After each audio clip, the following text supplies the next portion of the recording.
السلام عليكم ورحمة الله وبركاته. أنا خليل الدرك سليمان، أنا تايب لوجه الله تعالى، مو خوف من حد، خوف من ربي وبس. وهاي أقسم بالله العظيم، أقسم بالله العظيم، من المخدرات معد لاحقها ومعد لاحق ربع السوق خاص بشكل عام، وأتمناهم ربع السوق كل واحد منهم سلام بالطريق، إذا ما يتوب لا يسلم عليه. أقسم بالله العظيم، أقسم بالله العظيم، أقسم بالله العظيم.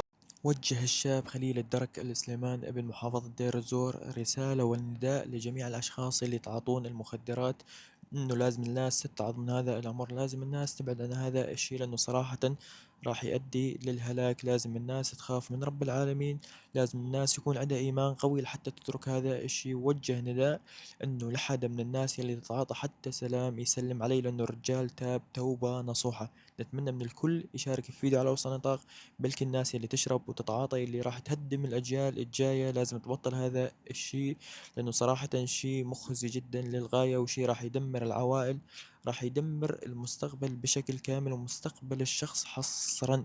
نتمنى منكم اكتبوا وراكم بالتعليقات، نتمنى من الكل يلي يتعاطون لازم يتوبون عن هذا الشي، والله يحفظك إن شاء الله يا خليل، ويزيد إيمانك، والله يقبل هاي التوبة بإذن الله عز وجل.